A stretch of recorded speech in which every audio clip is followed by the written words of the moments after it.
Olá, nós somos o GastroPed Talks, o canal da gastropediatria da Unicamp.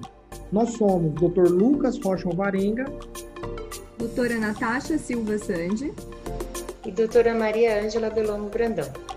O GastroPed Talks é um canal sobre gastroenterologia, patologia e nutrição pediátricas, com foco em profissionais de saúde, em que vamos discutir temas e evidências atuais com base em guidelines, artigos científicos e entrevistaremos profissionais de destaque na área. Olá, eu sou a Maria Ângela Brandão, do GastroPed Talks. Hoje o nosso convidado é o professor Dr. Antônio Fernando Ribeiro, que é professor titular da Faculdade de Ciências Médicas da Unicamp, e ele é o coordenador do Centro de Referência em Fibrose Cística aqui da Unicamp, e a gente tem muito prazer em recebê-lo porque ele é uma pessoa extremamente experiente e a gente vai começar, a conversar com ele. Primeiro eu vou dar as boas-vindas, doutor Fernando. Obrigado pelo convite, uma honra grande. E começando, com a pergunta chave aqui, doutor Fernando, o que é a fibrose cística? Fibrose cística é uma doença rara, ela é a mais frequente das doenças catalogadas como rara, né? E é uma doença hereditária, autossômica, recessiva, onde nós temos mutações num gene, né?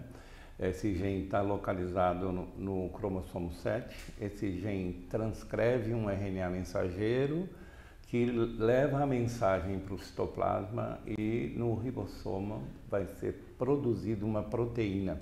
Todo gene se relaciona a uma proteína e toda proteína tem uma função. Essa proteína que é produzida então no citoplasma da célula sofre maturação e vai desenvolver suas funções na parede da célula. Essa proteína tem o mesmo nome do gene, que é CFTR, e ela é um canal iônico.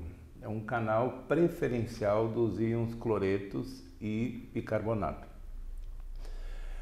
Toda vez que a gente tem alteração na sequência das bases no gene, eu vou ter uma mudança de informação. Eu posso não conduzir a informação até o citoplasma, então eu posso não ter proteína nenhuma, ou seja, eu não vou ter o canal na parede da célula e posso ter uma proteína que funciona mal.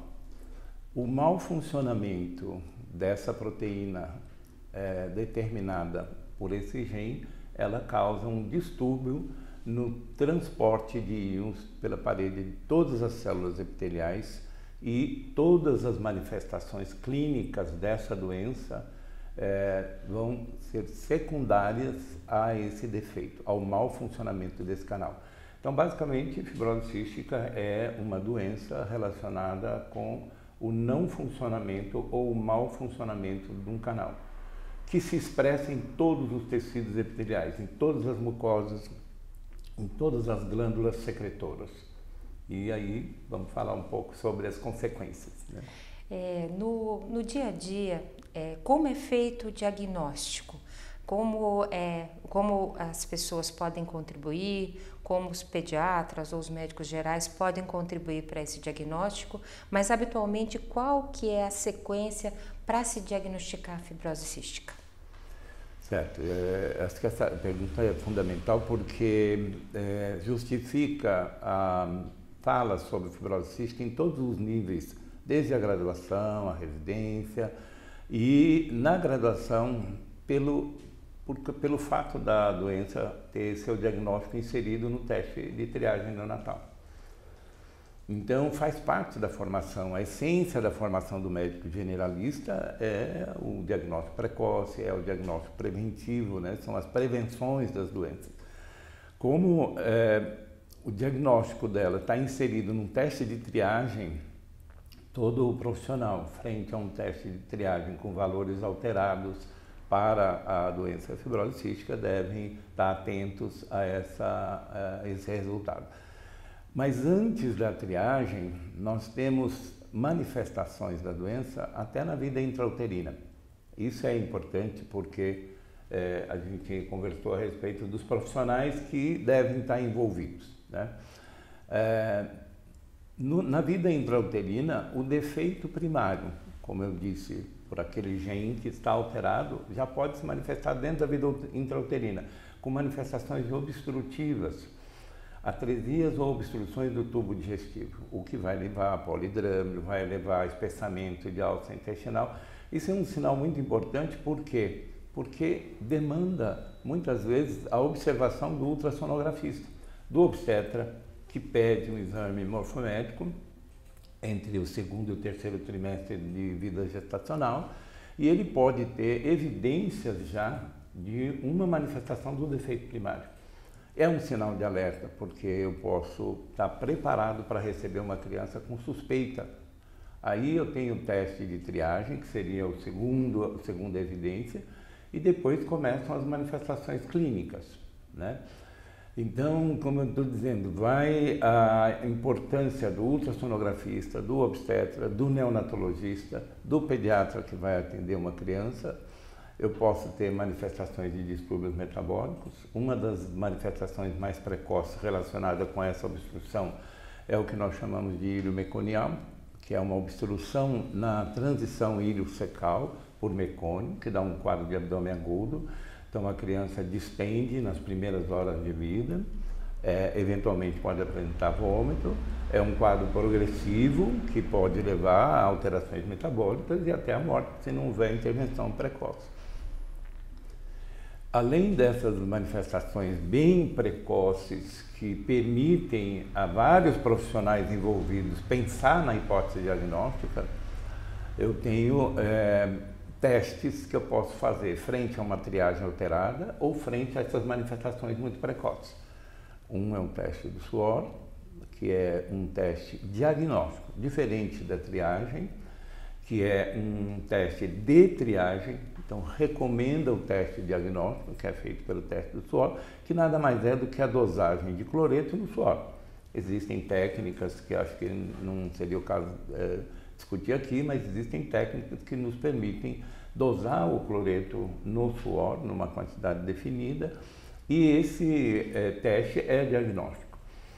Além desse teste, frente à suspeita ou frente a um teste positivo, tem o estudo genético, que já é um teste mais complexo, mas hoje, com a evolução da tecnologia, está se tornando mais barato, e ele está incluído no programa de triagem também, que é, em algumas regiões do Brasil, acoplado ao teste de triagem, é feito o estudo genético. Então, o teste do pezinho, ele vai estar ali tendo um papel principal para você ter a suspeita diagnóstica, né? Mas você falou que nem todos os estados do país têm ainda o teste do pezinho implantado. Então, é um programa nacional, mas ainda tem estados que ainda não implantaram, né? Sim, sem dúvida. Isso é uma coisa que a gente se preocupa muito, né? Que tem ainda lugares que não fazem um diagnóstico precoce. Mas se a gente for pensar num paciente que a família, pensando como a família, né? Houve alteração no teste do pezinho, a família é chamada, né? Pelo serviço de saúde, onde já está estruturado tudo isso, como o nosso centro aqui que é. O que a família pode esperar e o que, assim, o médico que acompanha essa criança no centro de saúde, que vem com essa alteração, o que pode esperar a partir de então? Sim, uma vez feito, tendo o resultado da triagem, feito o diagnóstico com o teste do suor, essa criança deve ser acompanhada num centro de referência. Isso é importante para qualquer profissional que faça a suspeita diagnóstica e eventualmente confirme o diagnóstico. Essas crianças devem ser acompanhadas em centros de referência. Por quê? Porque é uma doença multissistêmica, é uma doença que pode ter expressões e momentos diferentes. Você pode ter uma manifestação de insuficiência pancreática precoce, que vai impedir essa criança de ganhar peso. Inclusive, o uso da triagem neonatal modificou a idade de diagnóstico dessas crianças, trouxe para o primeiro semestre de vida, para os primeiros trimestres de vida. A maioria das crianças nos locais onde se faz a triagem bem feita tem diagnóstico muito no início da vida, o que permite intervenção tipo reposição de enzima, que acontece na insuficiência pancreática, a necessidade da reposição de enzimas pancreáticas, que permite o bom ganho de peso, a evolução nutricional boa dessa criança. E na sequência, a insuficiência pancreática tem manifestação muito precoce. A doença pulmonar, ela vai dar manifestações clínicas mais tardias. Pode haver acometimento precoce da via respiratória, mas a expressão clínica da doença respiratória geralmente é mais tardia do que a expressão da insuficiência pancreática. E você que tem uma experiência bem ampla, que acompanha essas crianças que já se tornaram adultos e toda essa evolução, você pode dizer então que uma das grandes evoluções que teve para melhora do tratamento é o diagnóstico precoce, né? Isso realmente é essencial, sem dúvida, né? O diagnóstico precoce, por isso mesmo a gente começou dando as manifestações dentro do útero, logo ao nascimento, e depois o acompanhamento em centro de referência. Essas crianças demandam medicações de alto custo, as próprias enzimas pancreáticas e depois vários medicamentos utilizados na doença respiratória, no acometimento respiratório, que envolve antibiótico terapia inalatória, que envolve fisioterapia. Então, a criança que é bem acompanhada hoje com o uso dos medicamentos para as manifestações secundárias da doença, né, já que até hoje ela não tem cura, não é uma doença que você usa um medicamento e cure, não é nenhuma doença tipo das doenças genéticas que falta uma enzima, você repõe a enzima e resolve o problema, quer dizer, tomando a enzima ele não cura, mas ele evolui com qualidade de vida, não é o caso da fibrose. Você mesmo tratando bem, esse indivíduo vai sobreviver. Hoje, a idade média desses indivíduos que têm uma boa adesão, que fazem o tratamento correto, chega à quarta, quinta década de vida. Como idade média, você tem indivíduos de 70 anos, sabe? E como a doença tem expressão genética diferente, né? Você tem doenças mais graves, fibrose cística com expressão grave, moderada e leve, né? Bem leve da doença. Nós temos, no caso do homem, a azoospermia, às vezes, por obstrução do deferente, pelo defeito básico, você tem sobrevida, o indivíduo vai fazer o diagnóstico na idade adulta por azoospermia, né? Infertilidade. Então, importantíssimo para a qualidade de vida, para a sobrevida, diagnóstico precoce, acesso a um centro de referência, adesão ao tratamento com os medicamentos disponíveis no momento, terapia de reposição enzimática, tratamento da doença respiratória, tratamento das complicações, que são exacerbações respiratórias, eventuais manifestações do trato gastrointestinal, a necessidade desse acompanhamento para que o indivíduo tenha qualidade de vida até que cheguem as terapias, as terapêuticas de cura ou de melhor controle da doença. E essas terapêuticas, como você cita, de cura ou de melhor controle, você pode dizer que elas evoluíram também bastante, né? Em que ponto está em termos de novas perspectivas e de novas terapêuticas?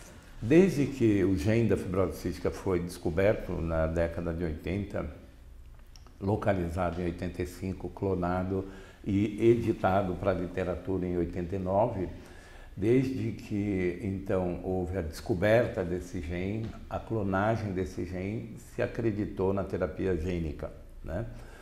O que seria a terapia gênica? Se eu tenho um gene defeituoso, seria eu levar um DNA corrigido, né? E as tentativas foram feitas usando vetores virais, né? vetores não virais, né? Vetores que pudessem levar o material. E hoje, inclusive, existe a tentativa de usar nanopartículas para levar o DNA. Só que essa metodologia até hoje não alcançou sucesso. Aí aparece uma proposta de colocação do RNA mensageiro. Isso é interessante porque a gente tem o exemplo da vacina, né? Da vacina para a Covid da Pfizer, que é a inserção do RNA no citoplasma. O RNA com a mensagem correta. Se o defeito está no gene, eu consigo implantar um RNA mensageiro corrigido, ele vai levar para o SRE uma mensagem correta dessa proteína. Isso está em fase 2, fase 1, fase 2, os estudos experimentais. Então a terapia gênica ganhou agora, 10 anos atrás, um incremento possível que é a edição de DNA, que a edição de DNA deu o prêmio Nobel há 2 anos aí para 2 pesquisadoras, né? Que é a técnica do CRISPR-Cas9, a possibilidade de você cortar a região de defeito e o DNA reproduzir de forma corrigida. Essa é uma estratégia que a gente espera que tenha sucesso nos próximos anos. Bom, fora a terapia gênica, que seria uma condição de correção mesmo do defeito básico, a gente tem os dados da proteômica, ou seja, se eu não consertar o gene, mas eu posso tentar consertar a proteína. E esses são os medicamentos para correção da função da proteína, esses são os medicamentos que já estão na praça, estão chegando na praça. No Brasil tem a aprovação de um deles, agora 2020, aprovação pela Conitec, Anvisa já aprovou 3 desses medicamentos e a Conitec já aprovou uma, só que ele não está disponível ainda pelo SUS. Qual é a ação desse medicamento? Na verdade, é estimular a função da proteína quando ela já está na membrana ou quando ela funciona pouco, né? Ou ativar a síntese dessa proteína ou a construção dessa proteína no SRE. Então, em relação às novas terapias, o que nós temos e que a gente sempre propõe para os nossos colegas, para os residentes e para as famílias, é a maior adesão possível ao tratamento para a manutenção da qualidade de vida desses pacientes, para eles estarem em boas condições para receber as novas terapias que devem estar chegando. E falando então daquilo que a gente pode esperar para esses pacientes e para os médicos que cuidam dele, para a gente finalizar até, quais seriam as suas take-home message? O que você gostaria de deixar de mensagem para levar da nossa conversa aqui hoje, da nossa entrevista? Eu acho que primeiro é a divulgação. Apesar de se tratar de doença rara, o diagnóstico é fundamental, mesmo que, porque você pode permitir que mesmo uma pequena população do mundo, e falando nisso, o número não é tão pequeno assim. Hoje tem uma incidência presumida de quase 200 mil indivíduos no mundo. No Brasil, a gente tem cerca de 6 mil cadastrados, né?